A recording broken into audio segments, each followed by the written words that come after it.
igreja. Boa noite. Antes de começarmos a mensagem dessa noite, eu quero apenas fazer um agradecimento a todas as pessoas do Ministério Infantil. E teve um trabalho ontem, um trabalho muito bom aí, organizado pelo Ministério Infantil. Algumas pessoas que não fazem parte do Ministério Infantil, mas colaboraram também. O pessoal que fez o teatro, o pessoal que ajudou com as brincadeiras, enfim, todos aqueles que participaram, colaborando de alguma forma. Mas é claro, eu também quero agradecer a vida da minha esposa, que tem sido uma pessoa muito importante no meu ministério, para a minha família, e ela tem estado à frente do Ministério Infantil, e nós temos colhido os frutos. Eu quero contar um testemunho rapidinho, Talvez você pense assim que a professora tirou a criança daqui desse momento para levar ela ali para não perturbar os pais, para os pais ouvirem a mensagem. Não é nada disso. O Ministério Infantil é muito além. Eles estão ouvindo a palavra de Deus na linguagem dele, da forma que eles entendem, E os outros trabalhos também do Ministério Infantil vêm para abençoar e para plantar uma sementinha no coração dessas crianças. Quinta-feira no grupo, na casa da Kemi e do Rogério, nós estávamos lá, quarta-feira, Quarta-feira nós estávamos lá e no meio da discussão ali, que nós estávamos tendo a respeito da palavra de Deus, eu me lembrei daquela história onde Jesus foi preso e ele, estava lá no monte. Judas veio, beijou Jesus e os guardas souberam que era Jesus por causa do beijo de Judas, E os guardas chegaram a Jesus e Pedro, ele arrancou a espada e ele arrancou a orelha de um soldado. O Lucas, filho da Kelly e do Rogério, interrompeu. E ele falou assim: e Jesus fez um milagre. Ele pegou a orelha daquele soldado e recolocou de novo. Ele não aprendeu isso não, nem tinha falado ainda. Como o Ministério Infantil tem sido importante na vida dessas crianças. E alguém avisa minha esposa aí que eu elogiei ela, porque ela não estava aqui na hora. Senão precisa ganhar uns pontinhos lá, Mas a palavra de Deus é justamente isso que nós vamos compartilhar nesta noite. Quando você crê em Deus, a mensagem de hoje traz esse tema. Quando você crê em Deus, mas não compartilha a sua fé. E é muito interessante, essa sementinha plantada, porque foi compartilhada a palavra de Deus e eles aprendem.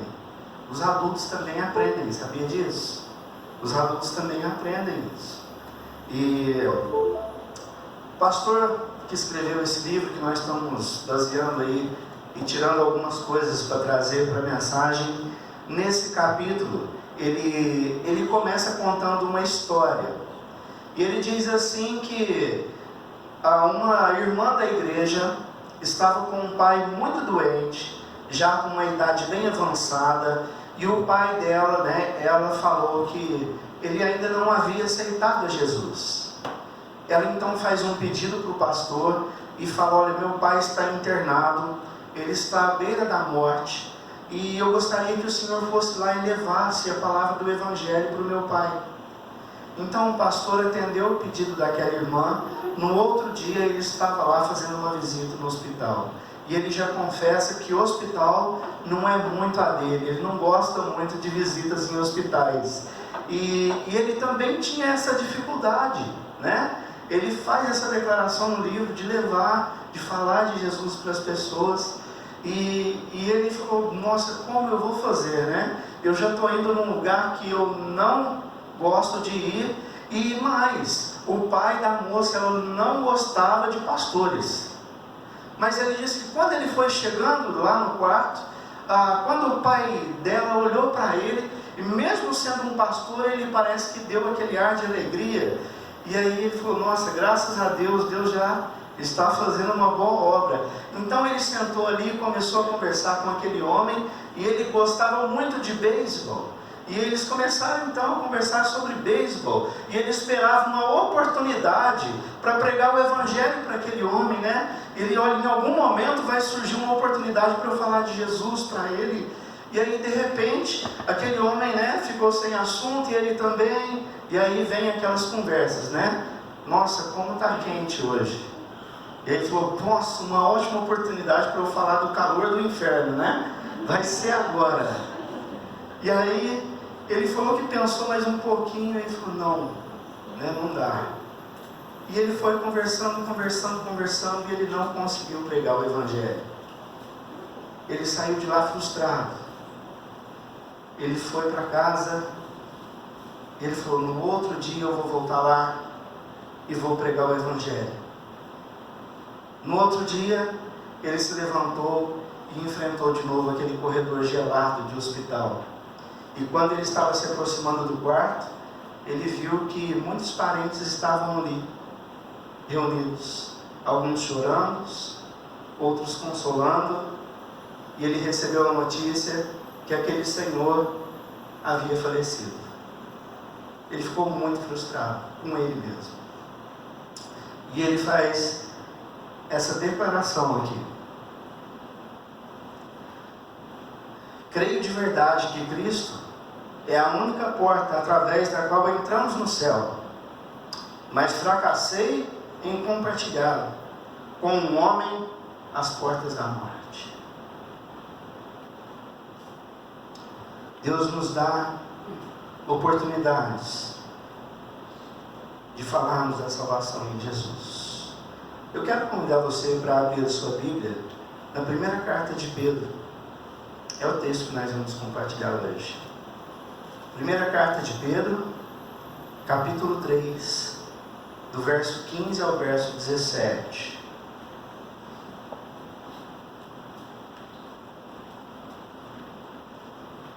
Eu vou usar hoje uma versão diferente, a nova versão transformadora. Então eu projetei o texto, mas se você quiser acompanhar na sua Bíblia, fique à vontade, do jeito que você sentir melhor aí. 1 de Pedro, capítulo 3, de 15 a 17, a palavra do Senhor diz assim: em vez disso, consagrem a Cristo como Senhor da sua vida, e se alguém lhes perguntar a respeito de sua esperança, estejam sempre preparados para explicar. E aí ele continua: façam, porém, de modo amável e respeitoso, mantenham sempre a consciência limpa. Então, se as pessoas falarem mal de vocês, ficarão envergonhadas ao ver como vocês vivem corretamente em Cristo. Eu não sei se você se lembra, mas no último capítulo do Evangelho de Mateus, Jesus ele nos dá uma missão, e essa missão ela tem a ver com levar as boas novas, né? Ou evangelizar. E essa palavra evangelismo, que vem do grego evangelizo, compartilhar as boas novas, tem o significado de falar de Cristo, de poder falar daquilo que Cristo fez por nós na cruz do Calvário, porque nós não temos condições nenhuma de apresentar-nos diante de Deus por nós mesmos, pelas nossas obras, mas Cristo morreu por nós, para que nós pudéssemos nos apresentar diante de Deus, não pelas nossas obras, mas pela obra dele, pela morte e pelo sangue dele que foi derramado naquela cruz. Então, quando Jesus ele dá essa missão, lá no Evangelho de Mateus, no capítulo 28, ele diz: ide por todo mundo e pregai o Evangelho, compartilhar da sua fé, compartilhar a boa notícia. E essa boa notícia é que Jesus agora nos dá essa oportunidade de nos achegarmos a Deus. E ele disse: eu sou o caminho, a verdade e a vida. Ninguém vem ao Pai senão por mim. Jesus é a nossa única porta de entrada para o céu, né? Isso foi a declaração do pastor Craig. Ele diz: olha, eu creio de verdade que Cristo é a única porta através da qual entramos no céu. E todos nós cremos nisso. Eu creio que sim, né? Eu creio que todos que estão aqui nessa noite acreditam que Jesus é a nossa única porta de entrada no céu. Agora, o que acontece, né?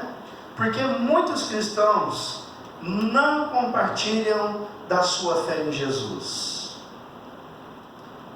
Eu quero trazer algumas coisas aqui. Muitas vezes, né, nós não queremos ser agressivos, né?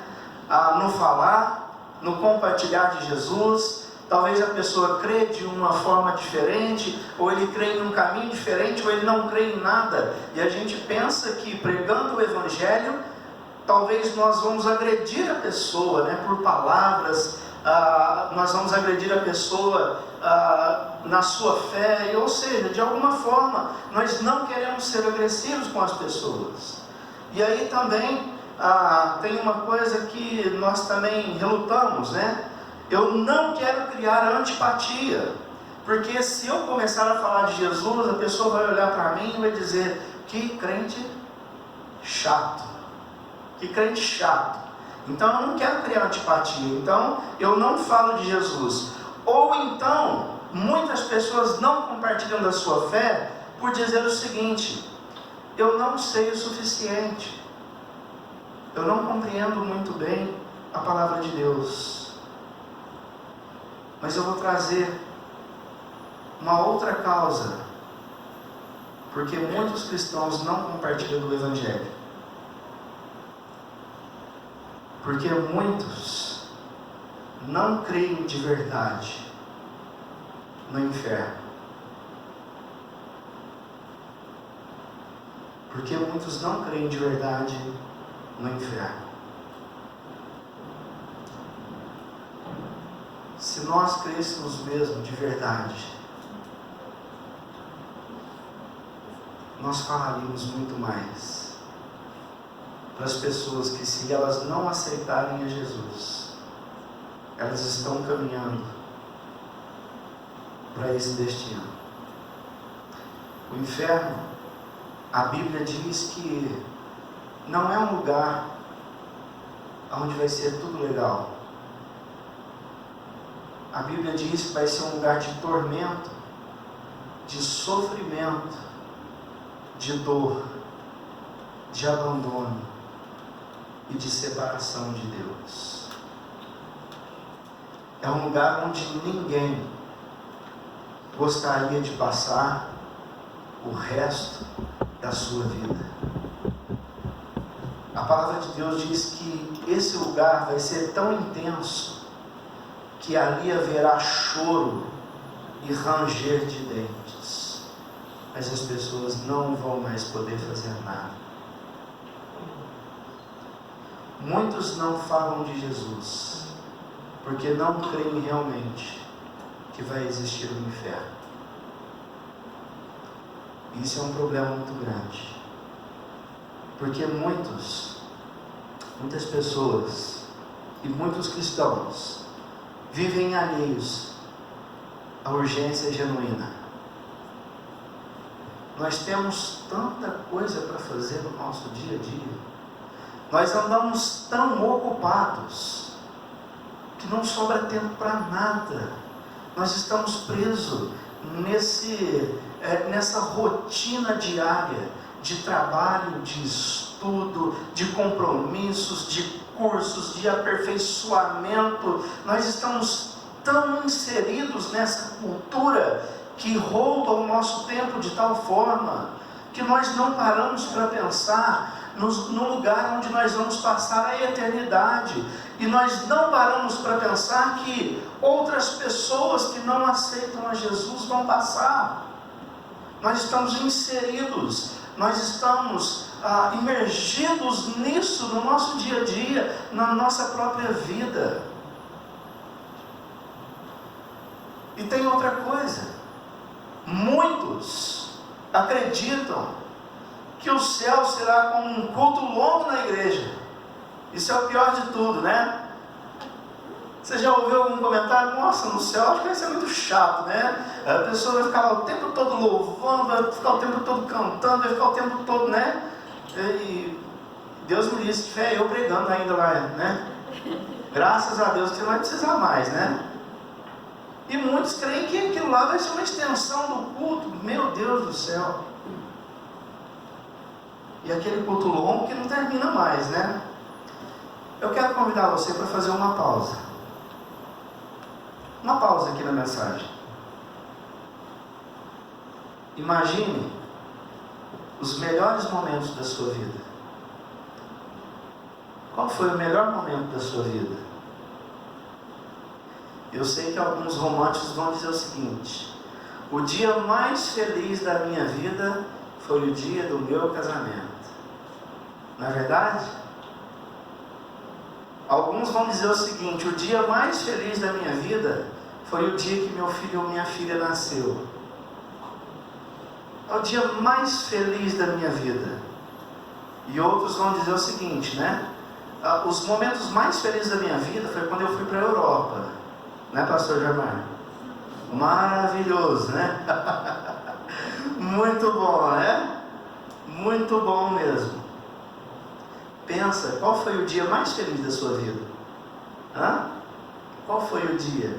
Ou quais foram os dias mais felizes? Qual foi o melhor momento? Aquele que você destaca e fala, nossa, aquilo ali poderia durar para sempre, a eternidade.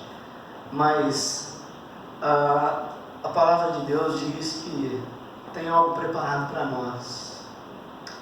Um dia com Deus é melhor que uma vida inteira em seus melhores momentos. Olha o que o Salmo diz, Salmo 84, na parte A do versículo 10. Melhor é um dia nos teus atos do que 1000 no outro lugar. Deixa eu falar uma coisa para você. O que Deus tem preparado para nós vai ser tão maravilhoso que os seus olhos, ao contemplar esse lugar e contemplar a presença de Deus, você vai compreender o que diz esse salmo aqui. Deus tem preparado um lugar tão maravilhoso para aqueles que creem em Jesus. Mas presta atenção nisso. Para aqueles que crerem em Jesus. E só pode crer aquele que ouvir do Senhor. Se não há quem pregue, não vai ter quem se converta.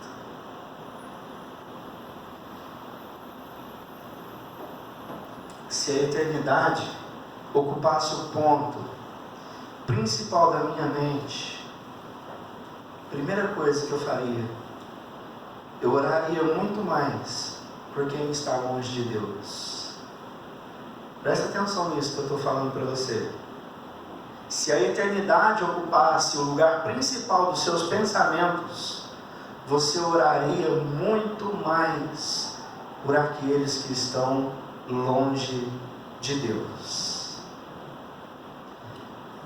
Olha só o que Pedro diz nesse texto que nós lemos, o versículo de número 15. Ele diz o seguinte: em vez disso, consagre a Cristo como o Senhor da sua vida. E se alguém lhes perguntar a respeito da sua, qual que é a sua esperança? A eternidade junto com Deus, o paraíso prometido. E aí Pedro está falando, olha, se alguém lhes perguntar a respeito dessa esperança, estejam o quê? Preparados para explicá-la. Você tem que estar preparado para explicar sobre essa esperança que você tem. E aí, ele fala sobre duas coisas, né? Será que estamos mesmo preparados? Né? E essa palavra preparado, ela tem dois sentidos. O primeiro sentido é disposto, é disposição, é você se colocar diante de Deus e dizer, olha, Deus, eu estou pronto para falar do Senhor, eu estou pronto para falar desse lugar maravilhoso que o Senhor tem preparado para mim, eu estou pronto.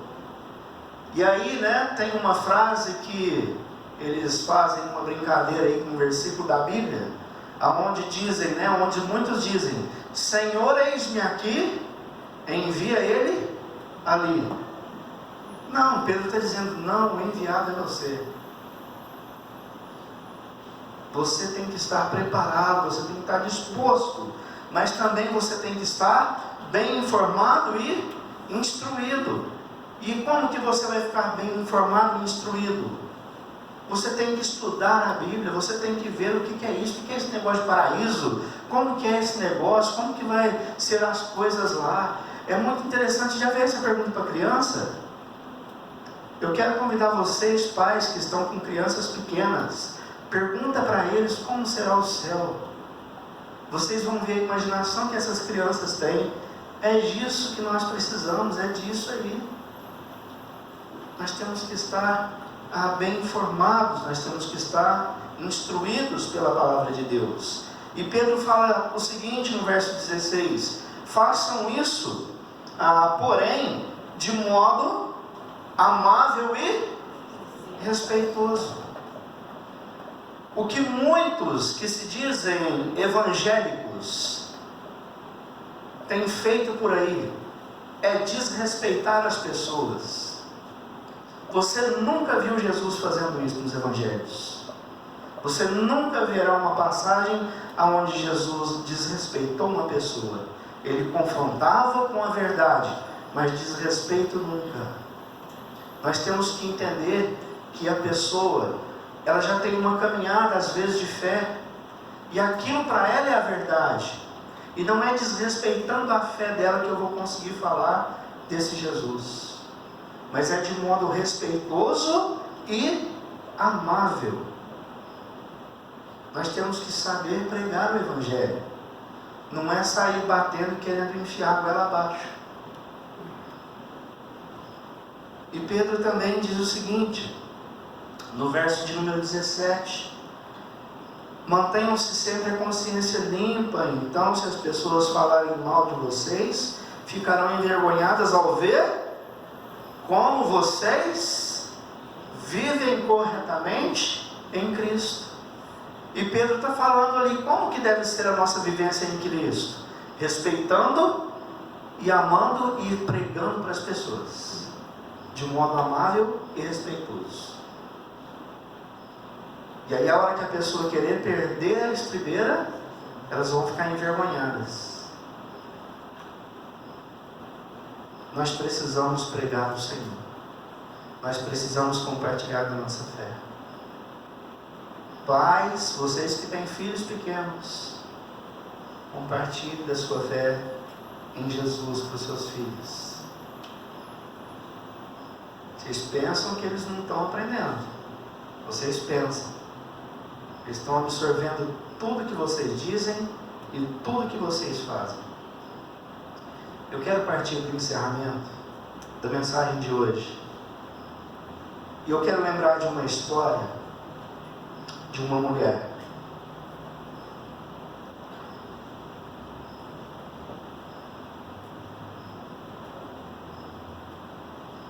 No Evangelho de João, capítulo 4, se você quiser só anotar aí, depois você lê em casa.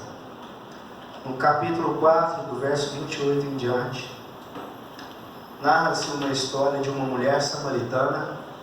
Eu não vou explicar os detalhes, nem vou entrar em detalhes, mas Jesus chega num poço e ele começa a conversar com essa mulher. E essa mulher logo percebe que Jesus não era um homem comum.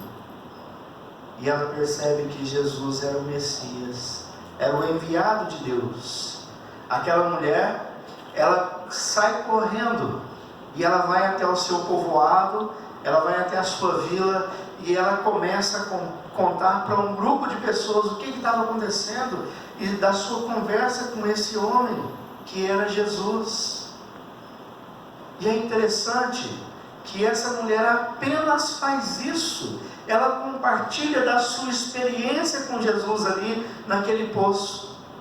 E a palavra de Deus diz o seguinte no verso de número 39, que muitos samaritanos do povoado creram em Jesus por causa daquilo que a mulher relatou. Eles creram em Jesus por causa daquilo que a mulher relatou. Sabe o que é interessante? Olha o que ela relatou. Ela relatou simplesmente que ele me disse tudo o que eu já fiz. E logo eles perceberam: é o profeta, é Jesus, é o prometido. Talvez nós queremos pregar Jesus e nós complicamos tanto. E uma palavra tão simples faz com que a pessoa entenda esse Jesus. Fale de Jesus. Convide as pessoas para estarem na igreja. Ore por elas. Mas de alguma forma faça alguma coisa. O que a igreja não pode é ficar parada, é ficar estagnada. Meus queridos, eu gostaria de encerrar a mensagem convidando você para refletir um pouco.